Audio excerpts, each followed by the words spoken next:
Let's consider some other interesting configurations that groundwater can have below ground in the subsurface. We talked in the last video about the idea of a confined aquifer and how it was pressurized. And you may be thinking to yourself, how is it that that water gets pressurized? Well, consider some mountain range where you've got dipping geologic beds. So this may be the ground surface. You have a tree up here.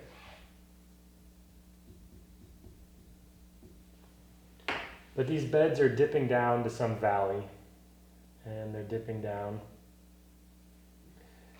And for this particular example, we'll say that this bed and this bed are made out of fairly low permeability units. For example, a shale. And we'll say that this bed here is maybe a fairly high permeability unit, like a limestone. So we have an aquifer and two aquitards here. And the idea is that precipitation that falls up here in the mountains, so it may be coming down, can cause some local water table up here to form. And right here, this is an unconfined portion of the aquifer. But this water table is pushing down on the water down here. It's transmitting its pressure. And it's going all the way down here, such that down here, you have an aquifer that's between two confining units, between two aquitards, and this is the confined portion of this aquifer. And in some cases, so this here is the confined portion because it's pressurized. And it's not free to equilibrate with the atmosphere directly above it. And if you were to put in a pipe that was open on the bottom, in some cases, if this difference in head is large enough, if there's enough pressure, you can actually get water that flows upwards out of the ground.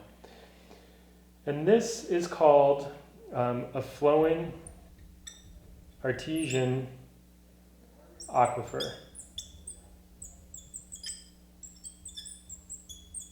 Where specifically the water is flowing above the ground surface.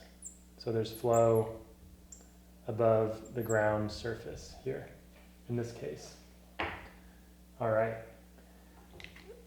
In the next example, let's say that you have somewhere at depth, there's some unit here. And again, you've got the ground surface here. And there's another tree to tell us that's the ground surface. And somewhere here we've got what we'll call the regional water table. It extends laterally for quite some ways. But imagine that for whatever reason there's a lens here of fairly low conductivity material. Maybe this is a sedimentary deposit and this is a deposit of clay. So this is a clay lens, for example. And this clay lens is acting locally like an aquitard, such that infiltrating precipitation can perch on here and cause there to be a local saturated zone. This is known as a perched water table.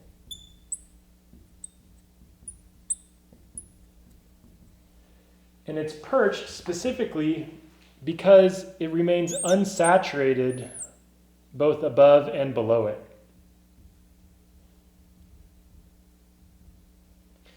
This zone of the subsurface, which is above the saturated zone in both cases, and here it extends below this little perched saturated zone, is known as the vadose zone. And it's the place where not all of the pores are filled with water. You may also see it called the zone of aeration because there's air and water in the pores.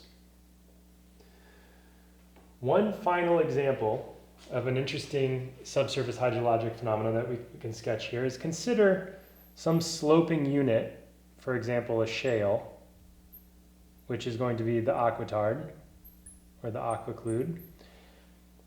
And above it, there's a sandstone unit. But you're on a hill slope, so there's a sloping ground surface, and the sandstone is everywhere exposed at the surface. And then at some depth, you see the geologic contact at the surface between the shale and the sandstone here. If a water table develops on top of this shale unit and then starts flowing downhill, where it intersects the surface, you may get water that's flowing out at the surface here, and you may still be quite a ways above the local channel. Where water just starts emerging from the side of a hillside, this is known as a spring. And contrasting units with different conductivity properties are two ways to get these. So they could be sedimentary units that are stacked on each other. There could be a fault contact that's causing units to come together. Either way, they can produce these springs, which by definition is where groundwater emerges at the surface. And these many times will be the start of the channel network for the stream where the stream has water.